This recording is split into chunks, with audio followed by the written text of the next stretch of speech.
Good afternoon and welcome to the Dahlgren Chapel of the Sacred Heart, the spiritual heart of our Georgetown University community. Thank you for coming here, and thank you for the hundreds who are watching live stream at this moment. My name is Mark Bosco, and on behalf of the Office of Mission and Ministry and Georgetown's Ignatian Year 500 Committee, I wish to thank you for joining us for our Spring 2022 Sacred Lecture.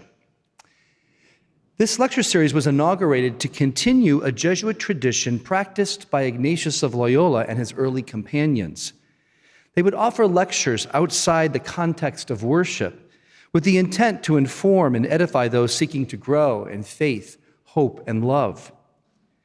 The sacred lectures of the early Society of Jesus dealt with Scripture, but also engaged with issues of the moral life, prayer, the person of Jesus, and the challenges one encounters in living out the gospel in everyday life. Meant to be accessible to a wide audience, these lectures were a staple of Jesuit pastoral practice in both their schools and in their churches. In that same spirit, we have adapted that tradition to meet the needs of our current moment, seeking out distinguished speakers engaged with topics related to spirituality, social justice, and the Jesuit intellectual and artistic tradition. The program, as you see, lists our past lectures, all of whose lectures, by the way, are archived on the web. Of course, the COVID-19 pandemic caused us to put a pause to the series, and so we're so excited to return to Dahlgren and begin anew. And we return to it while Georgetown celebrates the 500th anniversary of Ignatius of Loyola's conversion, what we have affectionately been calling his cannonball year. For Ignatius was struck by a cannonball in May of 1521 while defending the walls of the city of Pamplona, causing him to go into his own sort of lockdown during 18 months of healing and rehabilitation. During that time, Ignatius reevaluated his military vocation and felt God call him to a deeper faith and a desire to save souls and place himself at the service of others. A conversion, a calling that would ultimately lead to the formation of the Society of Jesus. Today, we are honored to have with us President John J. DeGioia, the 48th President of Georgetown University. In many ways, Jack needs no introduction here, but I do want to share a few thoughts. I know personally that Jack takes seriously the title that the Society of Jesus gives to him as director of the work. He has been shaped by the spiritual exercises of Ignatius of Loyola and his love for the Jesuits. He puts into practice all those values we enumerate in our Spirit of Georgetown banners. Jack is a philosopher who puts contemplation into action, one who inspires us to be women and men for others.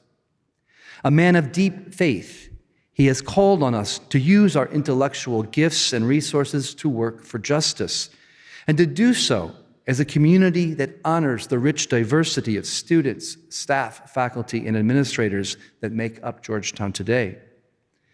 Jack's commitment to Cura Personalis sets the tone for all we do at Georgetown, a care for the person, a way of proceeding in our engagement with one another.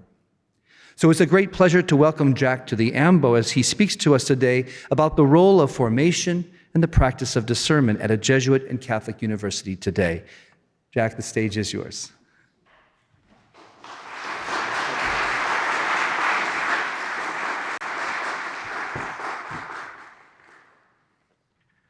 All right.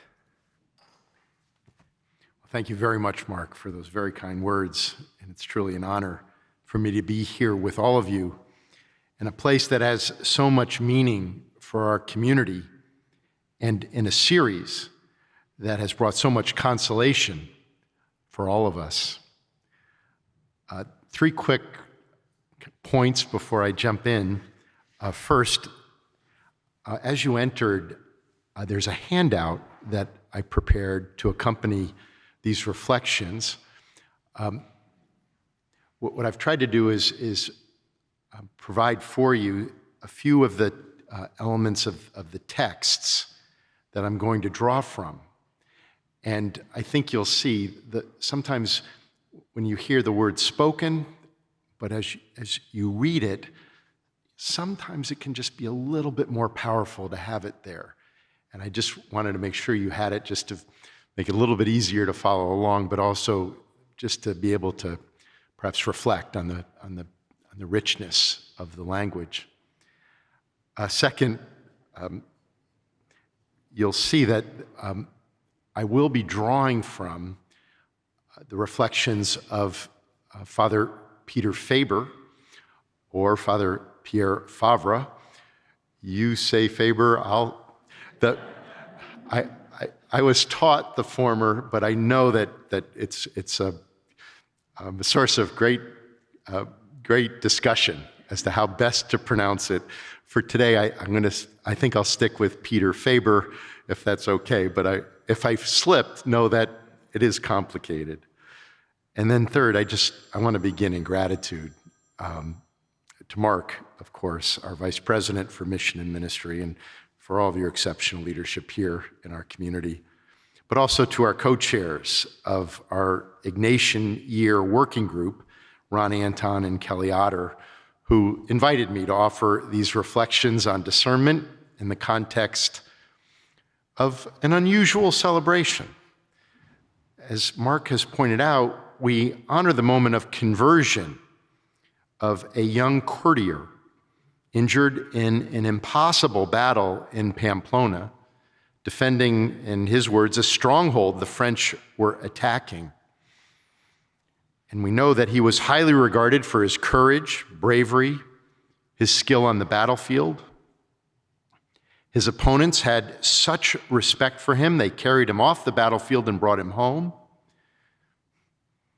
In his autobiography, Ignatius from the village of Loyola shares with us what unfolded in his months of convalescence, his account of his conversion.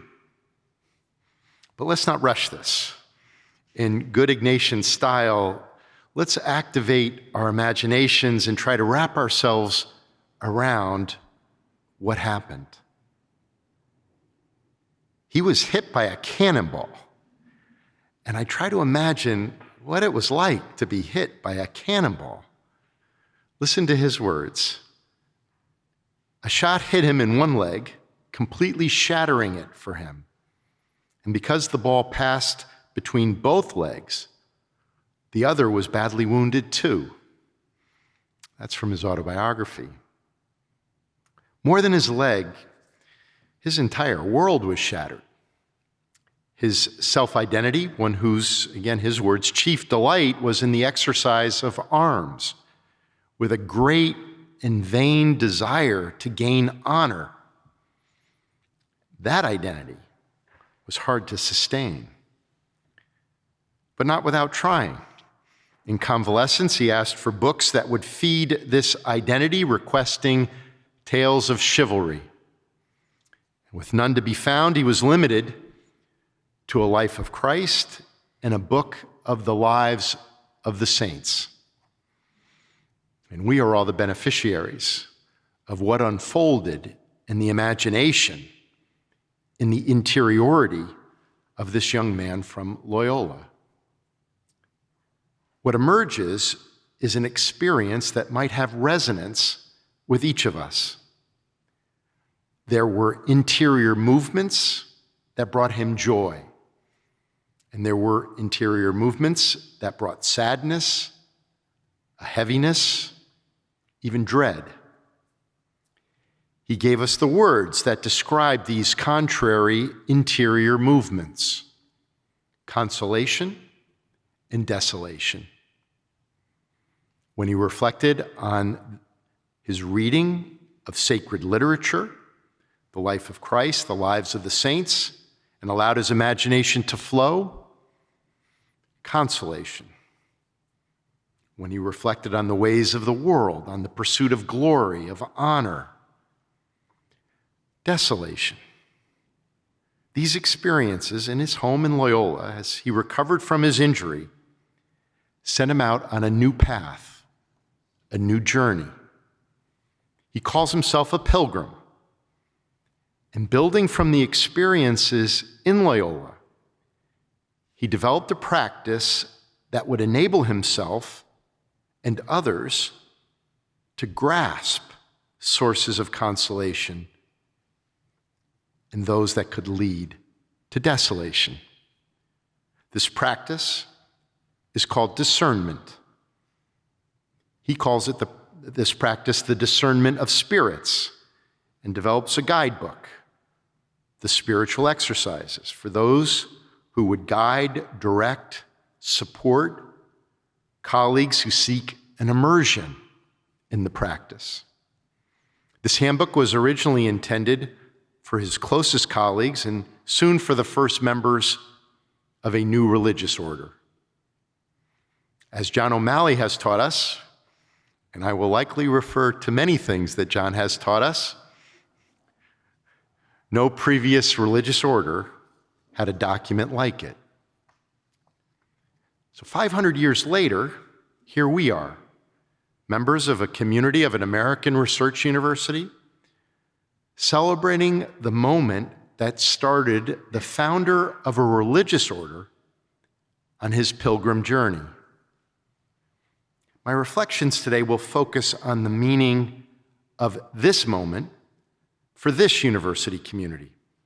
Why would we privilege and celebrate this moment? Specifically, how does the practice of discernment fit within the mission and purpose of Georgetown University? So what is discernment? Early in the interview that more than any introduced the way of proceeding of Pope Francis, Father Antonio Spadaro asked the Holy Father the following question: what does it mean for a Jesuit to be elected Pope? What element of Ignatian spirituality helps you live your ministry? And Pope Francis responded with the word discernment. Discernment, he replies, and from the interview, he says, discernment is one of the things that worked inside St. Ignatius. For him, it is an instrument of struggle in order to know the Lord and follow him more closely. Father Nicholas Austin of Campion Hall, Oxford, calls discernment a simple but transformative practice. And later, writing on the apostolic exhortation, Amoris Laetitia, Father Austin identifies Pope Francis as advocating for, and I quote, formation in discernment, close quote. Well, this transformative practice is outlined in the spiritual exercises. And again, John O'Malley, the immediate action of God on the individual is the fundamental premise of the exercises. Discernment assumes that we can each have a personal, intimate relationship with God. Ignatius is saying to us, understand my journey. I have one. All of you can too. And we see the first indication of the origin of the practice in Ignatius during his convalescence. These are his words from his autobiography. When he was thinking about that worldly stuff, he would take much delight, but when he left it aside, he would find himself dry and discontented. But when going about what the saints had done, not only was he consoled while in such thoughts, he would remain content and happy even after having left them aside. In his interiority, some thoughts left him dry and discontented, and others consoled, content, and happy. And Ignatius continues, he wasn't stopping to ponder this difference until one time when his eyes opened a little and he began to marvel at the difference in kind and to reflect on it, picking it up from experience, that from some thoughts he would be left sad and from others happy, and little by little coming to know the difference in kind of spirits that were stirring. The one from the devil, the other from God. This is the first reflection of Ignatius on what he will develop in the spiritual exercises.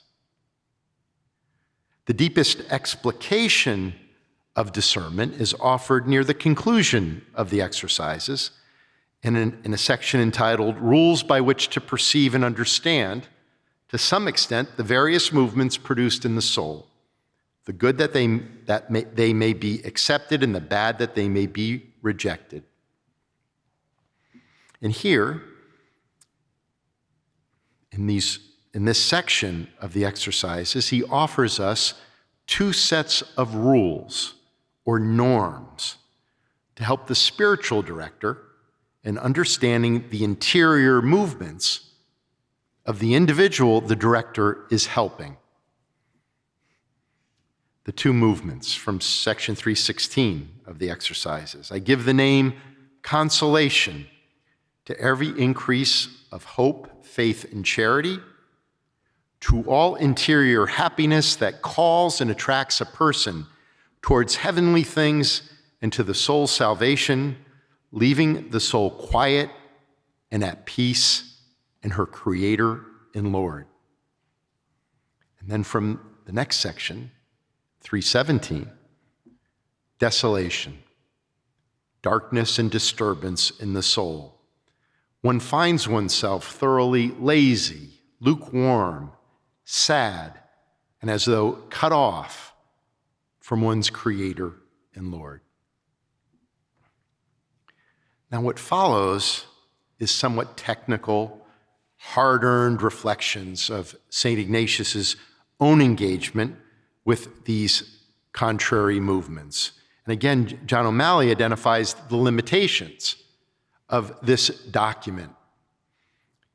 John writes, one of the world's most famous books, the exercises are in that category, one of the least read and least well understood.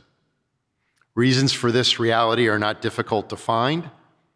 They were a set of materials, directives, and suggestions for the person helping another through that course. They are more like a teacher's manual than a student's textbook, consisting of interspersed pieces from different literary genres, directives, meditations, prayers, declarations, procedures, sage observations, and rules. I think to grasp the nature of the practice that Ignatius tries to capture in the spiritual exercises, to grasp this as a lived reality, I think it's helpful to turn to the second Jesuit, Ignatius's roommate at the University of Paris, the first of the men to take vows as a priest, one who learned the practice of discernment from Ignatius himself, and as Father Jim Martin has shared, the one that Ignatius would say was the most skilled of all the Jesuits in giving the spiritual exercises. So St. Peter Faber, he was canonized by Pope Francis in 2013. He left us a spiritual autobiography in the form of a diary, the Memoriale. What we see in Faber's interior life is the emphasis on affect. It is not a rejection of the intellectual, but a rejection that there is more to our interiority. And attention must be given to this additional dimension, the affect. As Father Brian O'Leary, an exceptional interpreter of Faber, has shared, the priority to be given in our experience to the affective element over the intellectual element is one of the cornerstones of Faber's theory of discernment. The spirits make their presence felt through affective movements over which the person has no control. Here is St. Peter Faber from the Memoriale. I understood more clearly than ever how very important it is for the discernment of spirits, whether we direct our attention to thoughts or to the spirit itself. For the spirit is wont to betray its presence through desires, feelings, tranquility, or disquiet, joy, or sadness. It is surely through these, rather than the thoughts themselves, that one can more easily pass judgment on the soul. We're not to ignore or reject or run from these interior movements. We're to try to interpret them. What are they telling us? What could they mean? Where are they leading us? If they're leading us toward consolation, then they can be trusted, and we need to reflect with them. And if the contrary, they need to be resisted. And what is this work of interpreting these feelings? This is discernment. Father O'Leary, it must again be stressed that the basic experience is affective, because this is how the spirits manifest their presence. It can be in a desire or a feeling, or in tranquility or disquiet, in joy or sadness. These are the ways in which our soul can speak to us. And St. Peter Faber, you will easily detect both spirits, the spirit which strengthens and the spirit which weakens, the spirit which enlightens and the spirit which darkens and defiles. I mean the good spirit and the one which opposes it. We see in Faber a faithful companion putting into practice the insights provided by Ignatius. Here's one last passage, a reflection following an experience that Peter Faber had while celebrating Mass.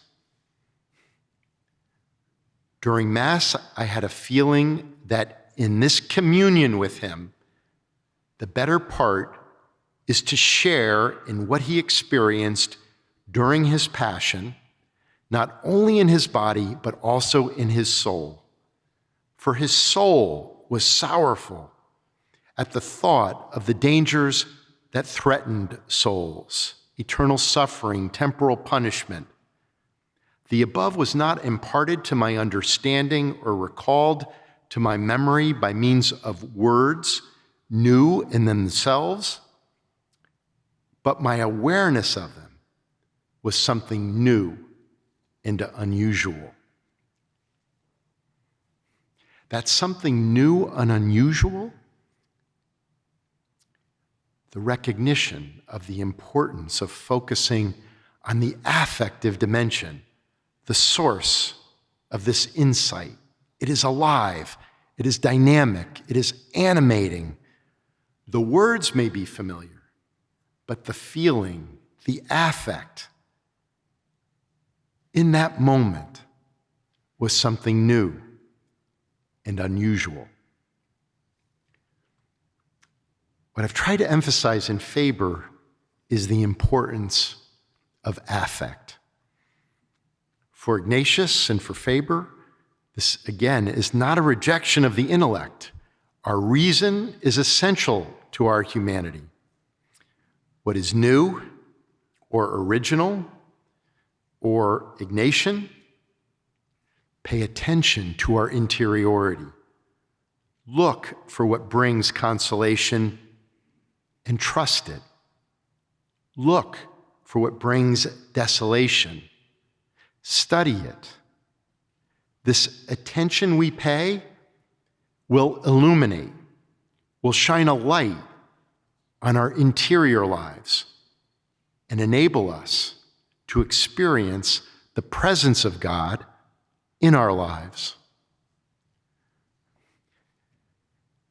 Now, no doubt, when you reflect on some of the words on the paper that I've shared with you, no doubt as you've heard me recite some of those words, you noticed or perhaps are uncomfortable with some of the vocabulary. The references to spirits or to devils sits uneasily in our modern setting. And it's important that we recognize that we do not share the same worldview as Ignatius and Faber. Father O'Leary's been so helpful in this regard as he writes, "The existence of an invisible world inhabited by spirits, both good and evil, was taken for granted by the men of 16th century Europe. It was a belief, a conviction, a part of their cultural imagination, which they had inherited from the Middle Ages and which neither the Renaissance nor the Reformation had done anything to undermine." Father O'Leary recognizes the difficulties which modern readers face, but he encourages us to identify what is of perennial value in the writings of Peter Faber. Father David Lonsdale, another incredible master of Ignatian spirituality, reminds us that works like Ignatius's autobiography and the spiritual exercises and Faber's Memoriale were written in a pre-Freudian psychology. In contemporary discourse, we would use a different vocabulary in seeking that which has perennial value and the penetrating insights into our interiority offered by Ignatius and Faber. But there's one more word I wish to share today, and I'll again look to Father O'Leary for insight. The word is sentir. It's an Ignatian word that is difficult to define. Here's Father O'Leary. Sentir is obviously a key concept for Faber as for Ignatius. Here we would stress the point that it defies any efforts to force it into either an intellectual or an affective category. It successfully spans both. Hence the difficulty of translating it by any single word.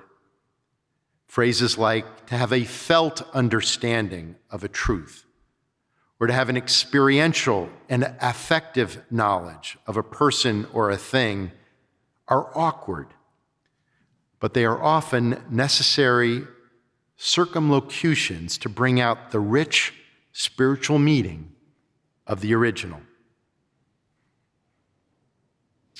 What we have here is a profoundly original and deep understanding of our interiority, an understanding that enriches our grasp of our identity as a university.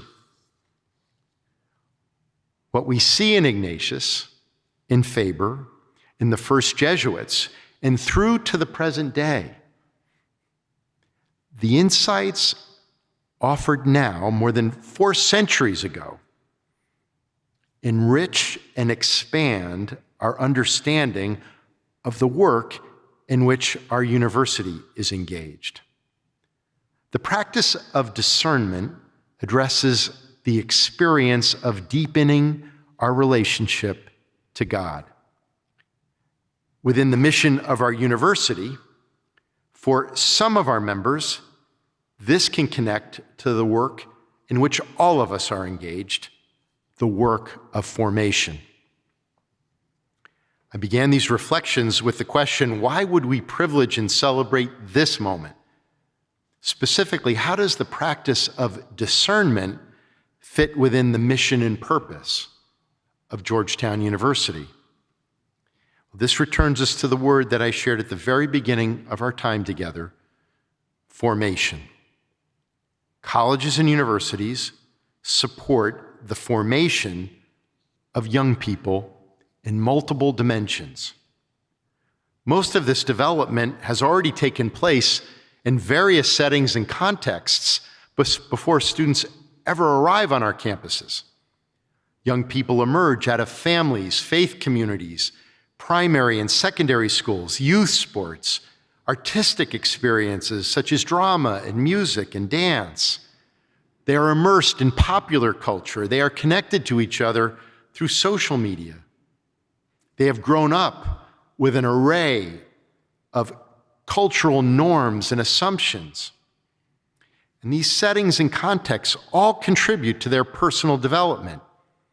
And yet, our colleges and universities play a distinctive role in continuing and contributing to this formation process, one that is shaped by the centrality of knowledge. Colleges and universities are dedicated to the acquisition and dissemination, the discovery and construction, the interpretation and conservation of knowledge.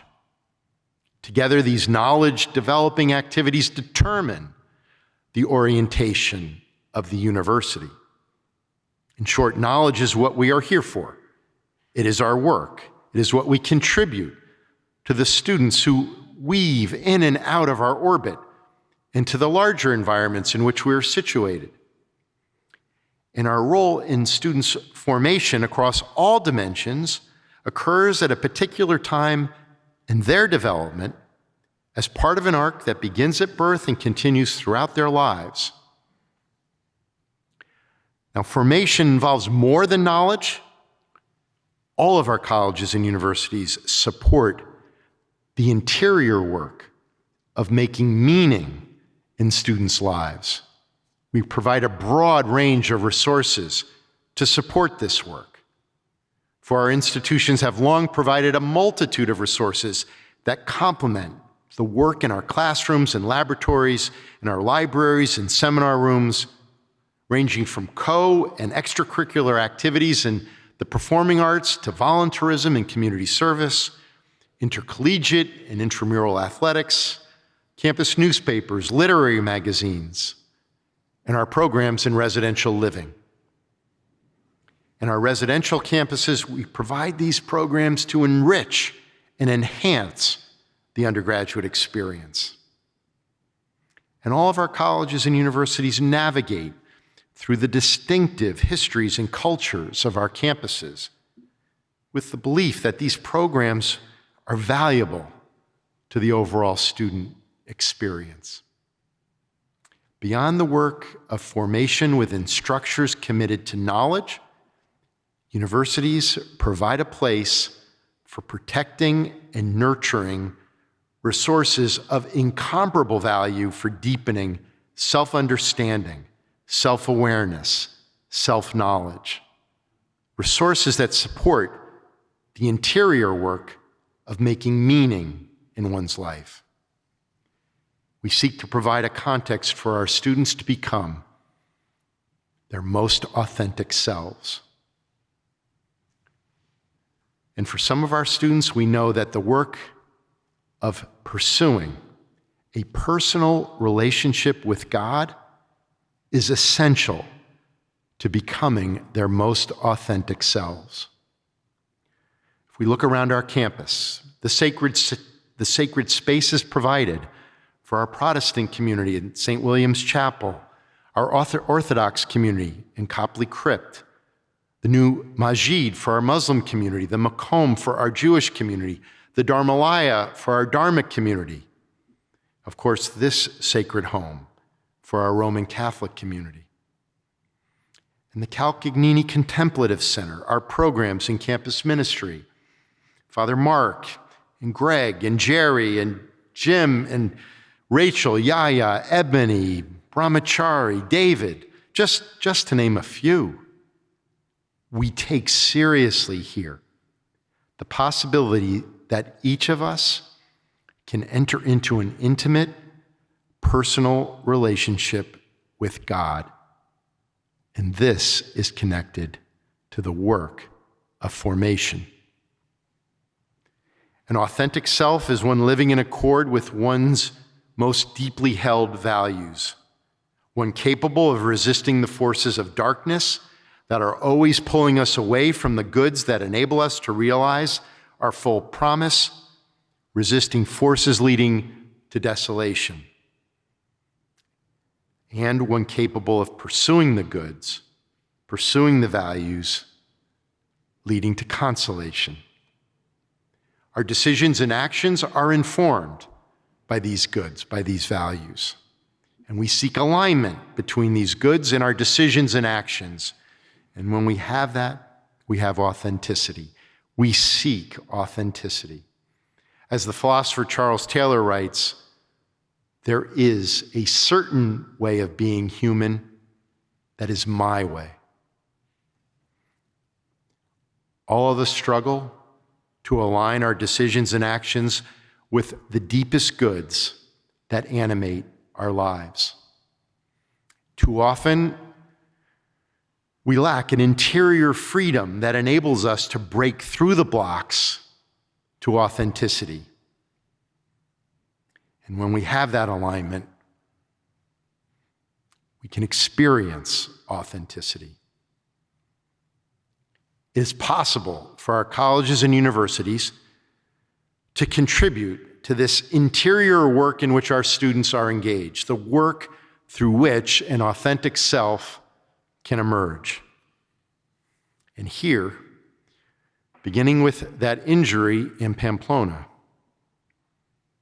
a sacred resource emerged that is available, and that is the practice of discernment.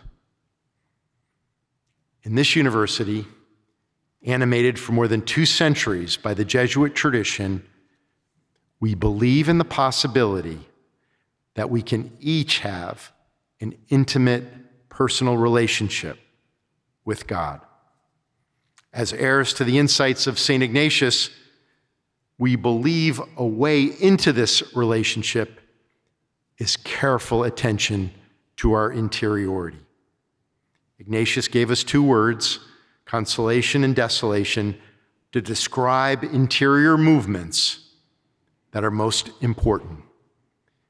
With St. Peter Faber, we understand the need to engage the affect created by these movements, looking for those movements, those yearnings, those desires that bring us to joy, to flourishing, to deeper meaning. These movements that will deepen our capacity to have an intimate relationship with God. There's a powerful idea at work that we can attain felt knowledge, knowledge that we just know in the deepest parts of our being is true. We have both our intellect and we have this practice of discerning the affect that we have in each of our interiorities. We share a deep conviction of the significance of our inner lives, that our interiority can be enriched, illuminated, strengthened, that it is worthy of our attention and of our care. In a university community, we foster the work of formation, the process through which we each seek to become our most authentic self. And in this university community, we are the recipients of these gifts of incalculable value that enrich us in our quests for authenticity. And it all started when a brave young man was hit by a cannonball 500 years ago. Thank you.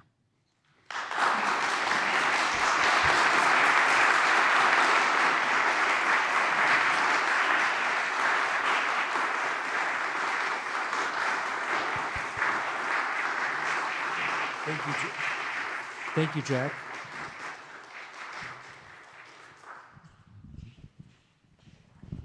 Thank you very much, Jack, for this for that wonderful lecture and really a meditation on how we come to see discernment so much played out at Georgetown in your words as leader, but also in the many ways in which we see it in the classroom and clubs and in courses and things like that. We do have some time for questions, if Right. that's okay. And I think that John Crowley Buck is going to have those. And so, as John Carr always says, ask your question as a question. So, Sure.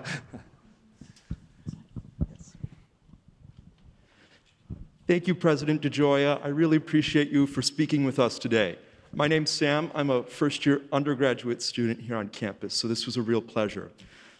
My question involves Ignatius and its applicability to non-Catholics here on campus. You spoke at length about Protestant ministry, which is where I happen to belong, but also our Muslim, our Jewish, and people of all faiths.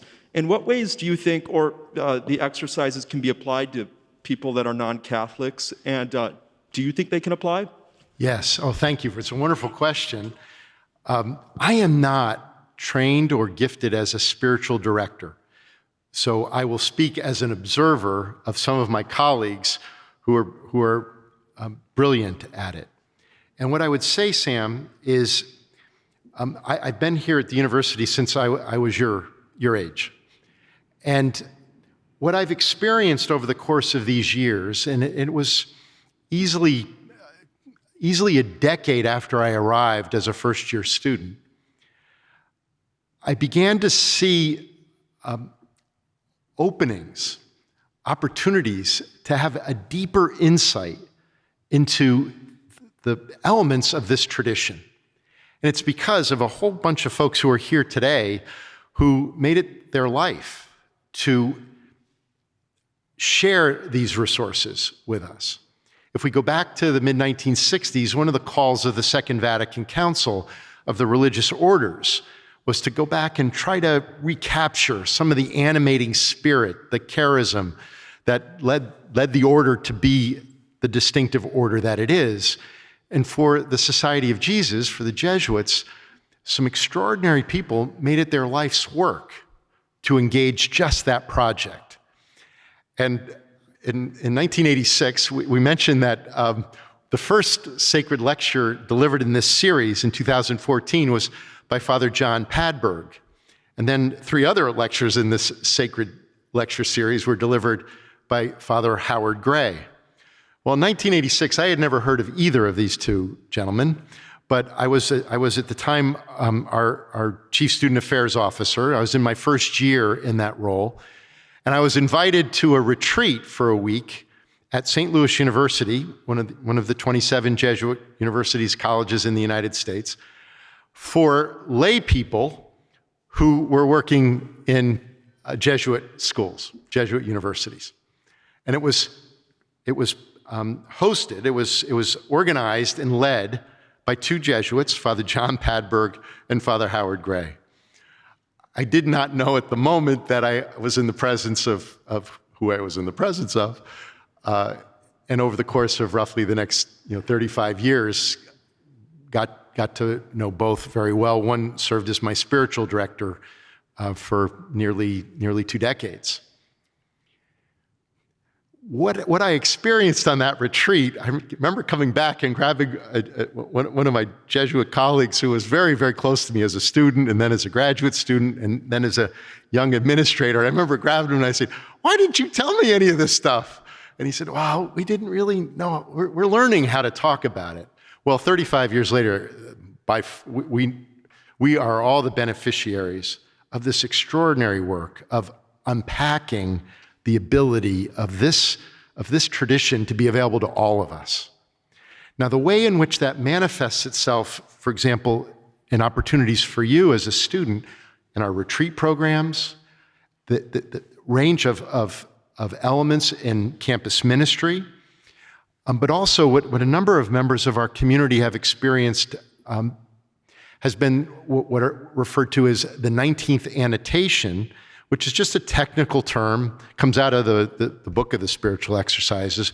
It's a technical term to describe a way of doing the spiritual exercises. And what I've observed over the course of now a couple decades of watching this experience, it's an invitation to members of our community. And now a few hundred people who serve on our faculty and staff have have embraced this experience of the 19th annotation of the spiritual exercises of St. Ignatius, what I've observed is they truly do come from different religious traditions. It's those techniques. Again, what I would encourage you to do is, because of the words that are on those on that page I handed out, when you have a chance, just look at some of those words. They're so powerful. But the lead phrase from Father O'Malley, this idea that we assume we can have this relationship with God. Well, that's not specific to any specific religion. All of us have that opportunity. And that's a deep part of the Jesuit tradition too. And so I've been an observer of many, many people of different faiths being guided through this process of learning how to read yourself, how to read this affect, read these spirits that we all have within us. When I use that phrase, that perennial character from Father O'Leary about Faber, if anything that I've said resonates with any of you in terms of your own interiorities, that's what he's referring to. If we have that sense, we might not have the vocabulary for it. We might not yet have a grammar or a logic to fully interpret, but the Jesuits do.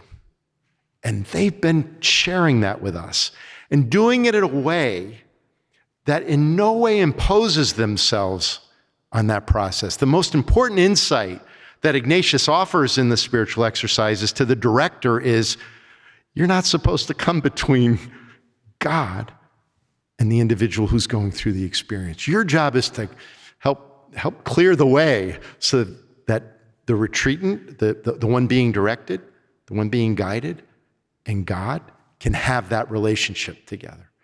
And if you start getting in between that stuff, you're not doing what you should be doing. And that's where I think, imagine, we live here. This is what this place is about. And we have these men who share this with us, and they've now shared it with a number of other colleagues. So we have women and men here in our community who can guide us through these experiences and help us begin to understand our own interiority. I think the most powerful insight is that is worthy of our attention. And it matters that we pay attention. And with that, we're going to discover ourselves in relationship with God. I hope that's helpful. Hi, President DeGioia. Thanks for being here today. My name's Kristen. I'm currently a senior here, so it's safe to say that discernment has been something that I've been thinking about a lot lately, really trying to pay attention to every last moment here. And in terms of formation, honestly, I feel very supported here with all the different clubs, extracurriculars, retreat opportunities. But I guess my question would be for someone who, like me, entering into the world soon, or really anyone kind of going through something where you have to think about self-identity, how might you recommend kind of taking the discernment and formation and putting that contemplation into action? Oh, it's a beautiful question. It's a beautiful question. And I think that the most important thing that I guess I could say, if I just build on my last reflection at the end where I said that it matters that we pay attention to our interiority, you're going to have lots of pressures and elements that are going to be imposing themselves on you as you move forward into this next step. And so a couple of points. Remember how important it is to respect and care for your interiority against all those kinds of pressures. Remember, Ignatius gave us 2 words. We might come up with a slightly different vocabulary, but that sense that you're moving in a direction that is true to who you are, consolation. If it isn't, well, we have another word for that. And I sometimes will say, when we're trying to figure something out, if it doesn't feel like it's coming out of love, don't trust it. And what I guess I'd say is, I think all of us, in the context of what Ignatius and Faber and all of our Jesuit colleagues have shared with us now over 5 centuries, carving out some time, just that time to be alone with yourself, with your interiority, with your God, is crucial. We just need to make sure we protect that amidst all the other pressures that we're going to confront. Now, I would also just say this. I focused on formation in a university where knowledge is centric. There are other contexts in which formation occurs. In the context of a religious order, or in the context of the military, or in an entrepreneurial venture. Lots of different ways in which you will continue your work of formation after you live here. What I hope you can take with you from here is a set of resources that you learned here, and that wherever you may be, whatever you're engaged in, as you do that work of continuing your own formation, you'll always be back here in a way, in this chapel, remembering what it was like to be in touch with that interiority, that intimacy of your relationship with God. And hopefully that will enrich and strengthen that new work of formation that you'll be engaged in.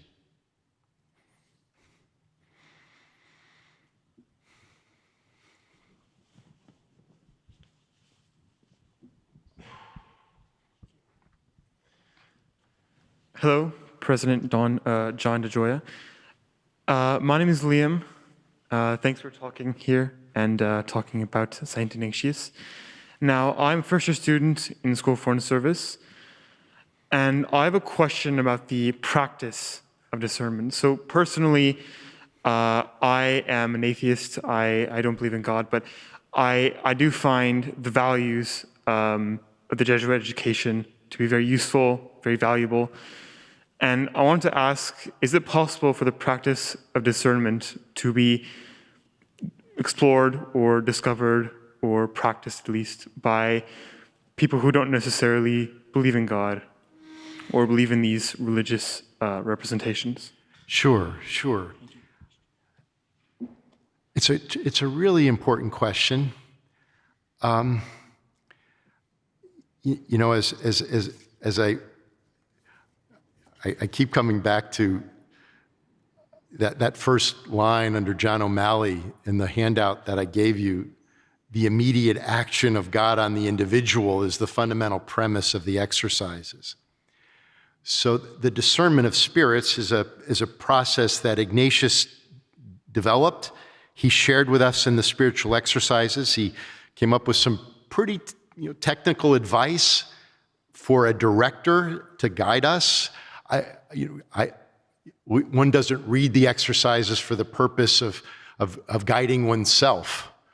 I remember when I was first beginning, this was more than 30 some odd years ago, and I would meet weekly with my spiritual director, and I remember him saying to me, one week, he said, they don't call me a director for nothing, I had been trying to kind of overreach in terms of my own role in the process and trying to take on more than was appropriate for me because I was trying to learn how to understand these interior movements.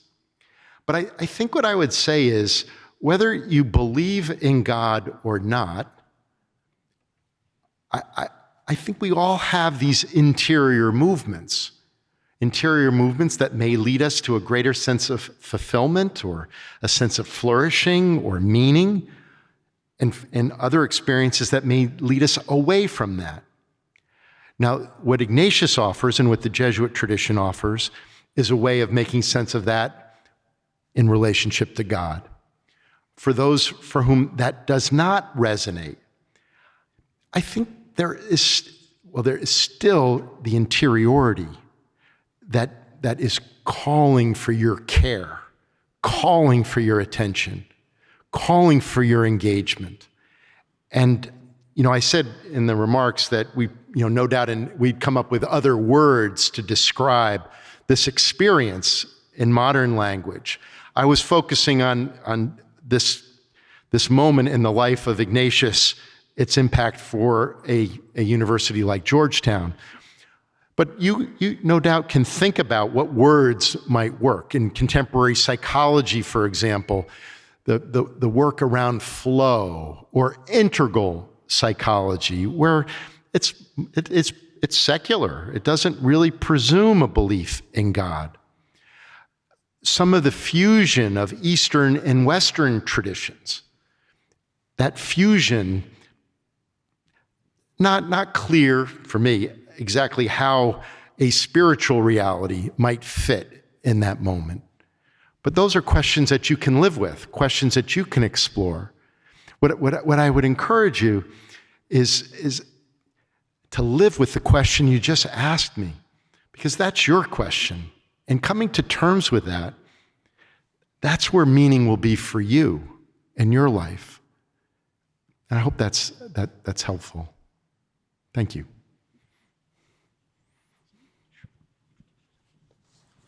President DeGioia, thank you so much for this wonderful lecture. My name is Jimson Matthew, and I'm a graduate student in Georgetown University, and I'm studying instructional design. And I was struck by when you shared how our interiority is seen, or our interior selves are developed through the university, whether through our clubs, our experiences in the residence hall, in the classroom. And I was wondering, how do you foster the sense of recognizing that the mundane occurrences are moments where God is present, or moments of formation, and not just I'm doing my homework, or I'm just eating my food, but there's something integral happening? Sure. Oh, it's a beautiful question. It's a beautiful question. And you know the answer by the way in which you've asked the question, but I'll offer a little bit of one more reflection on it, if maybe that'll be helpful.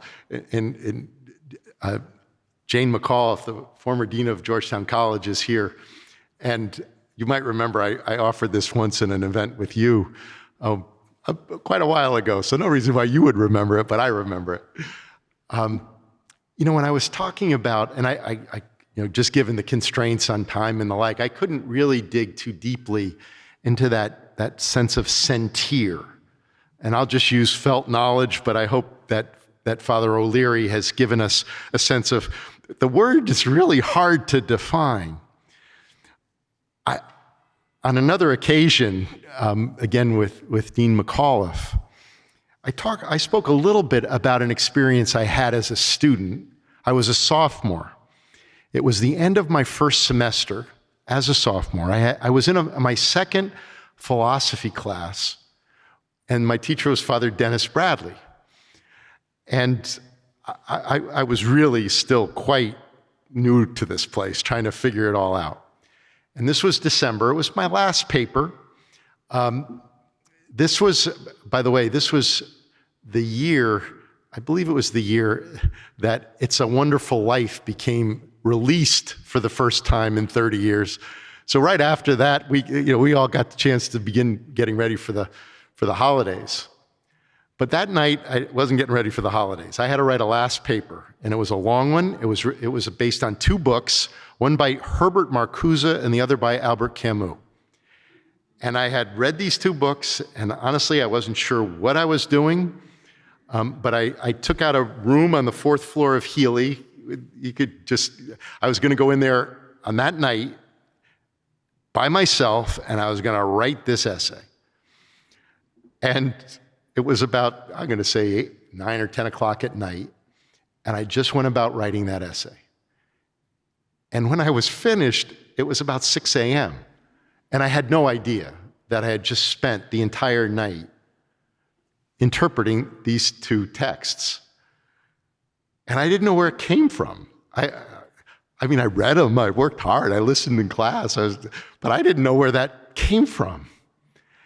And when I hear Father O'Leary talk about sentir, I knew that night, that morning, when I finished that paper, that I had understood what I had studied. I had appropriated it, I had incorporated it. It was me at that point. That knowledge was felt knowledge. I wasn't just answering a question, I was living it in that moment. And I might have had one or two moments like that earlier in sixth grade. I had one of those. Like, now that I knew what I was doing, what I was experiencing, I said, "Oh yeah, I had that once before, or maybe twice before." Well, once you've had that once, or you know that you've had it once, oh my gosh, you can't get it enough. I mean, I think our campus is filled with people for whom getting that feeling again is what animates them. It's certainly what led me to a vocation in higher education, was just the idea that we could have that kind of knowledge within ourselves was so meaningful, so powerful, so enriching. And I think in response to your question, I did other things here too over the years that brought similar kinds of joy. And others can experience it in the arts or in athletics or in volunteerism and public service. There are lots of different ways. Late nights in the residence halls, over long dinners in the cafeteria, in the dining hall. Lots of different ways in which something happens where the best word I can think of right now is that one, sentir. But what we try to do is build a community with lots and lots of structures and processes and systems that will provide as many opportunities where you might be able to experience that as possible. Ultimately, it's always going to be in relationship with each other, with your fellow students, with our faculty together, with our staff, and again, with our students. It will be in relationship, but it's those structures, those frameworks that we put in place that enable that to happen. Thank you.